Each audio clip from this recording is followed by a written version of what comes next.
Hello, and welcome to Experience of the Soul, a weekly space to help you grow, prosper, and live with courage and compassion. In today's episode, spiritual teacher and author Cynthia Alice Anderson explores the powerful question, what do you truly believe? As we examine whether our actions align with our spiritual values and discover the personal creed that guides how we walk through the world. So, take a breath, listen with an open heart, and now, Cynthia Alice Anderson. Hello and welcome to the Experience of the Soul podcast. My name is Cynthia Alice Anderson. I'm the host. I'm also lovingly known as RCA to friends and family. So, my friends, welcome along the journey with us. Today is going to be a great day. We have a wonderful show planned as always. My producer is here with his short segment, Mr. Sean Kilgore. Welcome, Sean. Thank you so much. Hello, friends. Welcome to episode 403 of Experience of the Soul for Monday, March 9th. But you might be joining us at any time, and whenever you are joining us, we are glad that you are here. Today's episode is called My Creed is Love. So we're looking forward to getting into that. But before we get to that, of course, this week in spiritual history. So this week feels kind of calm. There's kind of like a gentle nudge back to center. There's nothing too crazy or dramatic in this week. Just kind of steady. So sometimes that's exactly what we need. I was going to say, sounds great. Steady Yeah, right exactly. now. Right. Like I'll take it. Can I have that every week? Can I order that every week? Right. Yeah, okay. Exactly. So all week long, members of the Baha'i faith are in the middle of their 19-day fast, which runs from March 2nd through March 20th this year. It goes from sunrise to sunset each day. So they're fasting during the daytime hours. The many choose to do that as a way to sort of just gently refocus their hearts. It's a season of prayer and renewal, a quiet clearing of space before the Baha'i New Year begins. Yep. I love that Baha'i faith. Everything you say about it. Yep. Yeah. Beginning at sundown on Friday and continuing through nightfall Saturday is Shabbat HaKodesh. This is a special Sabbath before the Hebrew month of Nisan. It's a moment that many Jewish communities observe as a gentle turn toward the season of spring and liberation, reminding us that renewal often begins in quiet anticipation. Renewal often begins in quiet anticipation. Yeah. Isn't that the truth? Yeah. Sunday. Well, that's really what we're in. No, that's what we're in really now in Lent also. Yeah. Yes, for sure. So Sunday, with that, Sunday is La Touré Sunday. I believe I'm saying there, La Touré. Yeah. It's the fourth Sunday in Lent in the Christian calendar. So this is often seen as a small lift in the middle of the reflective season. It's a gentle reminder that joy and encouragement are part of our spiritual path. Even in seasons of discipline and introspection, light is still present. Yes, exactly. Yeah. And our Just for Fun this week is today, Monday, March 9th, and it is National Napping Day. Sign me up. I know, right? It's a real thing. This is observed the Monday after daylight savings time begins, and it gently encourages rest and recovery. So even if you're not listening on the Monday this episode dropped, honestly, I feel free to celebrate. Whenever you are listening, I highly encourage it. I think a nap, is the key to world peace, a nap. Yes. Yeah, everyone should have a nap. If everyone just laid their heads down for a little bit in the middle of the day, right? Maybe we'd be a little better off. Spiritually speaking, of course, renewal, we know, starts simply with closing your eyes and taking one deep, good breath. Amen. Well, I've been so focused on that myself in my personal journey and in the community, at Unity of Daytona Beach. I just talked about that a few weeks ago, and I have people hitting me up already. Oh, you weren't kidding. Those deep breaths, gosh, changed my whole perspective, Yes. Gets us out of that reactivity mode, and back into, okay, yes, I want to make some kind, decisive action, but I don't want to be in reaction, So it really helps with that. Yeah. And then something to think about, friends, where in your life is it time to rest? So something new can quietly begin. And we'll let you think about that as we welcome you once again officially to episode 403, My Creed is Love. Yes. Thank you so much, Sean. It's a great segment. My creed is love, my friends. And I really wanted to talk about this today because uh, I hear so much and see so much online about, people saying what they believe, and then I see actions not matching up. And a part of my training in becoming a minister was we had to write out almost as a thesis, provide support and action and all of this. For to become a minister, we had to turn in what was called our personal credo. In other words, what do I believe? And so it's a credo, not just because I say I believe it, but because it guides my behaviors, my actions, my words. Like it literally is how I live. And so, first, to even know what a credo is very, very helpful, of course, because we don't know what it is, we can't do it. So, I decided to talk a little bit about this today because so many of you, as my listeners, grew up in different churches. If we were in church right now, I would say, how many grew up Baptists? How many grew up Methodist? How many grew up Catholic? And in most unity churches I've served, at least half have grown up Catholic. And so in the Catholic Church and in the Methodist Church, we have things called creeds, right? You've heard of this, the Apostles' Creed, the Nicene Creed, and all of those creeds are they're saying this is what we believe. Like they go like, I believe in God the Father Almighty, maker of heaven and earth, who in Jesus Christ, the only Son and Lord, was conceived by the Holy Spirit, born of the Virgin Mary, suffered under Pontius Pilate, was crucified, dead, and buried. It goes on. Third day he arose from the dead. Anyway, and so these are creeds. These are a set of beliefs that the Methodist Church abides by. And so, depending on the church that you grew up in, you probably also had a set of beliefs. And those beliefs in many churches have become what we now call, they're so far beyond just beliefs, they're dogma. And if you don't believe the exact same way, we're going to send you to hell because our church has the answer. And what the idea behind a creed is that it is, yes, a guiding force, but as a spiritual community, it's kind of a guidance. It almost puts rails on, okay, this is what we believe about God, Jesus, and your spiritual experience. Well, the denomination that I'm in now, in Unity, we do have a set of beliefs, but they are so broad, which I believe is why we are so attractive to people coming from other different denominations. I'll give you what our beliefs are in a minute. But in Unity, we have like 5 basic tenets, in other words. So, in churches, though, if you grew up in a church, the church said, this is our creed. In other words, this is our beliefs. You are to follow them. And in other words, the beliefs were imposed upon us from the outer organization. That's not bad. That's not good. It simply is. When you say you want to be a part of a church, you have to say, I agree to the very best of my ability to behave in this way. I want to believe what this church believes, so this is a fit for me. But what I've noticed is that so many of us that grew up in these churches, we said all these words, but we didn't exactly believe them. And I know that because of the actions associated with these individuals. So, how you know you believe something is your actions align with your words. Your actions align with your beliefs. And in so many churches where dogma has become, if you say all the right words, you're welcome here. Well, listen, we see these names on the news now of people that say they're Christian.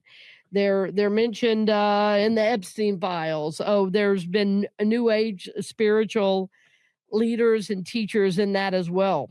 So, and I myself am not new age, I am new thought. It's a very specific delineation. But having said all of this, the question for us becomes, what do I believe? And am I really in alignment with what I say I believe? What is my own personal creed? It's like if the church wasn't giving it to you, what would you say you believe?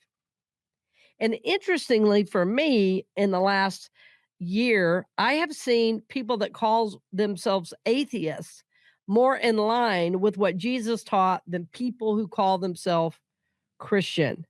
And Sean, I think you know what I'm talking about. You've seen it online. We've seen it within, within people we know and love. People will Yeah. say, right, that they Right. believe something or they're Christian, but their actions are everything but Christian. Right. And that's not a harsh judgment. That's a discernment based on behaviors, you know. So there's many creeds as there are religions, right? And every religion is simply trying to figure out how do we know God and to give people a set of beliefs that each specific denomination or religion believes helps their people get closer to God. So creeds are not bad, but what would happen if we discovered what our own creed or my own personal credo is? What is my credo? I discovered through a variety of spiritual experiences that my dogma is God, my creed is love. And what I mean by that is if you are seeking God to the very best of your ability, it doesn't matter what religion it is, I will find a way that we can connect because I believe God is bigger than any religious institution. I believe God is bigger than any name we call God. I believe God is even bigger than Jesus. Even Jesus said, I of my own self can do nothing. It is the Father within me that does the work. So, and you might say, well, what about the atheist? Well, even an atheist believes in something, even if they think they don't. I know this because I've counseled many people who have said they were atheists. They're not really atheists. What they've lost faith in is the institution of the church. They've lost faith in the God that they have been taught through creeds and recited prayers. So for me, when I say my dogma is God, it means if you want to love God, if you're trying to serve God, if you're trying to know God in whatever way that is meaningful, that is holy, that you're seeking the sacred in your life and world, I am going to find a way to connect with you. And even if you think you don't believe in God, I still can because I can hear under that seeming like hard atheist shell because a lot of times there's a harshness when people say they're atheists. There's a biting energy to it. I've met people that grew up Jewish say they're atheists. They've grown up Christian or Mormon. They say they're atheists. After 30 minutes of talking, God is right under that. So my dogma is God, my creed is love. And that means for me that in every situation I find myself in, I'm going to do my best to love big in that situation. I'm going to do my best to come from love. I'm going to do my best to see love. I'm going to do my best to see beyond even unloving behaviors to what is that healing need underneath, and that helps me get to love because it I can hit compassion there. And I know that this is what I believe because of how I walk through the world.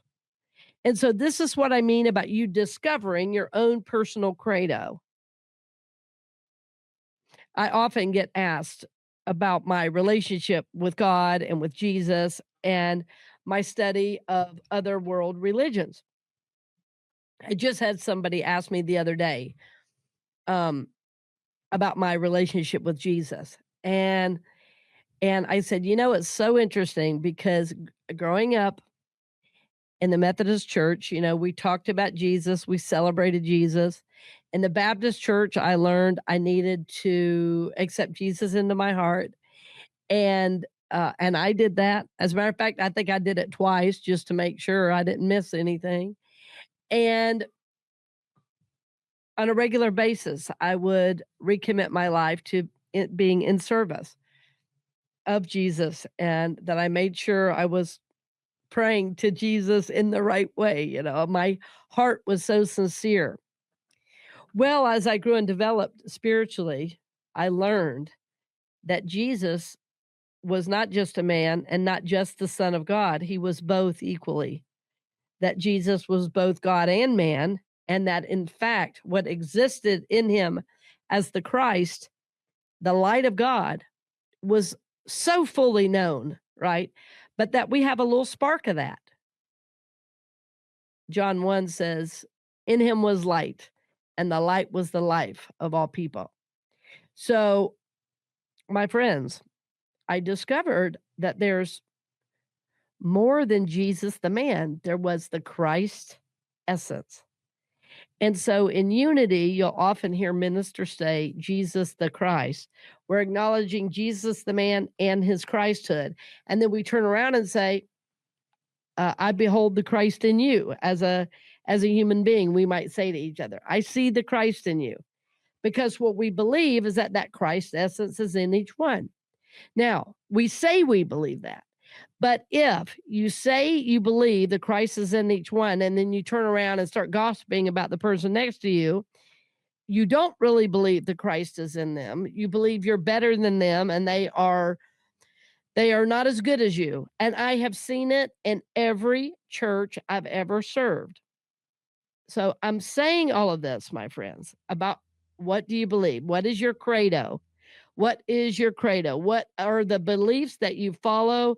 What are the actions you take? What are your guiding principles?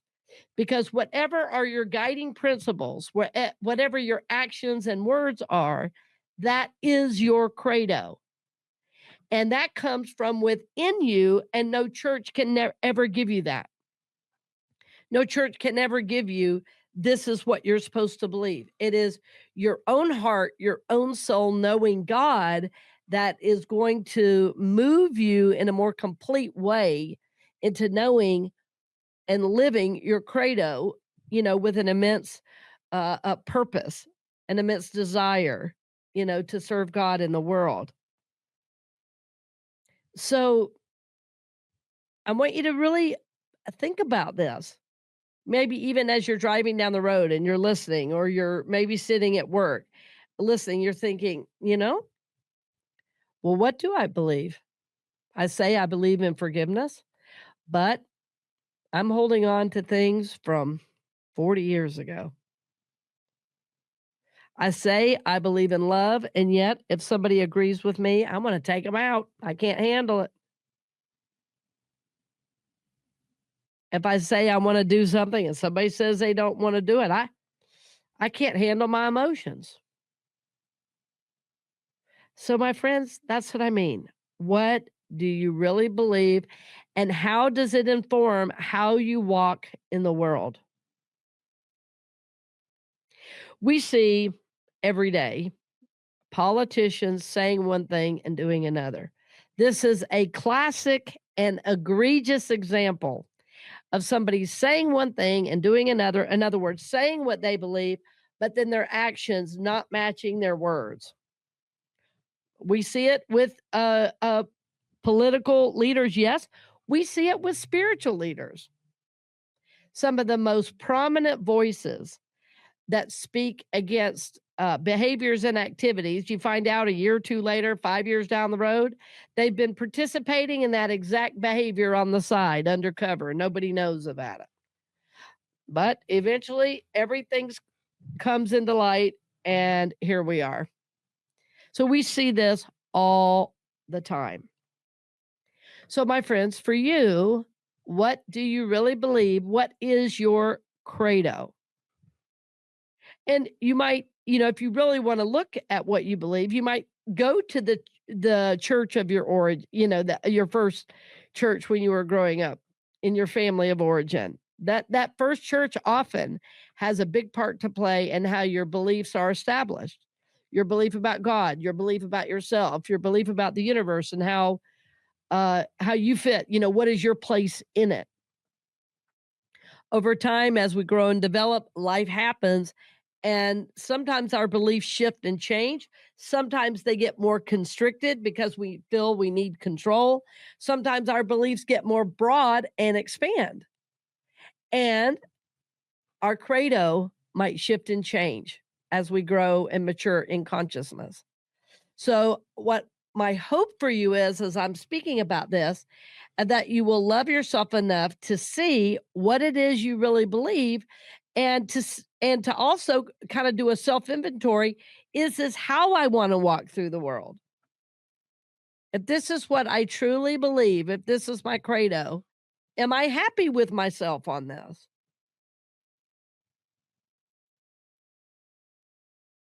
Most of us right now are feeling very challenged to live love in the world with the way it is.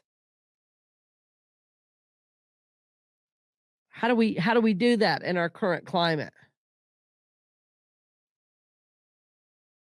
How do we do that?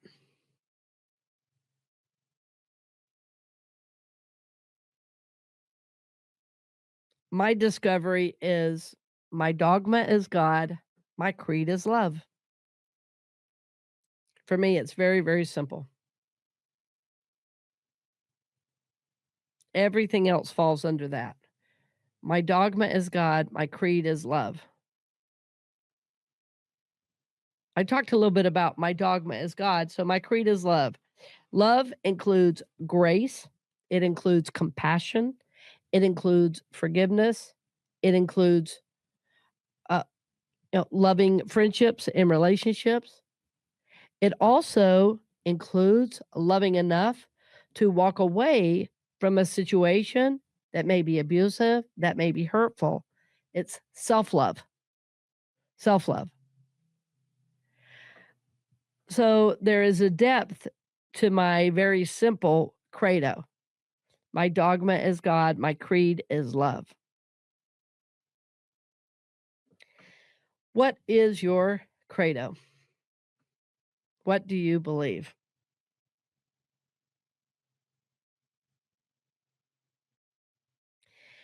What I know is that how you walk through the world, how you make your decisions, your actions, those thoughts that are going in your head when nobody else is around, that is truly your credo. Now, we're all human. We're all going to slip down into the lower consciousness from time to time. But what you come back to, how you move forward, how you treat others is going to be a very good indication of your personal credo.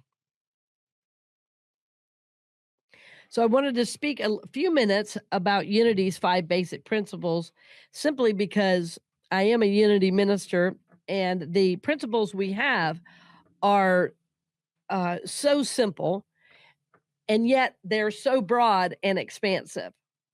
So Unity's first principle is there is only one presence and one power, God the good, omnipotence.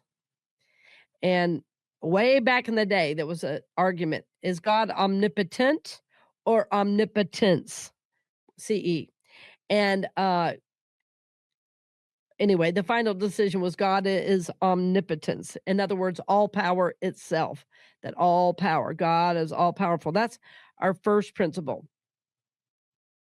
Our second principle is that God is individualized in each person, and we call it the Christ. In other words, there is a spark of God in every individual, and we call that the Christ because that was the holy essence that we know Jesus was, right? That Christ essence. Our third principle is we believe life operates according to the law of mind action, which means whatever I hold in my mind, you see what I've got on today, whatever I hold in my mind is exactly what I'm going to be in the world. The law of mind action is the law of cause and effect. If I love, I will receive love. If I forgive, I will be forgiven. If I judge, I will be judged, right? So we believe that the power of our thoughts and emotions go out and create the life we're living now. And then we work with the law of mind action. This is principle 4 through prayer and meditation using affirmations and denials.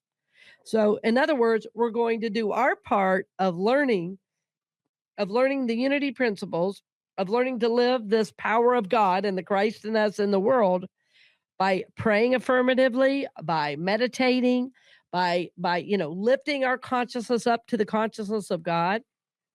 And then the fifth principle is we practice these principles in every thought, word, deed, and action. In other words, we're going to do our very best to put what we say we believe in here and in here in our heart and mind. We're going to do our very level best to bring that as an action out into the world. So, this is what I love about our principles.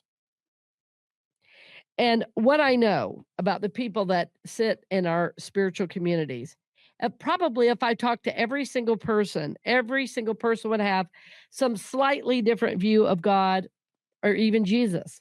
And I'm okay with that because that's their journey. That's their sacred, individual, spiritual journey. And the way we can come together in spiritual community is are wanting to know God, are wanting to live a spiritual life.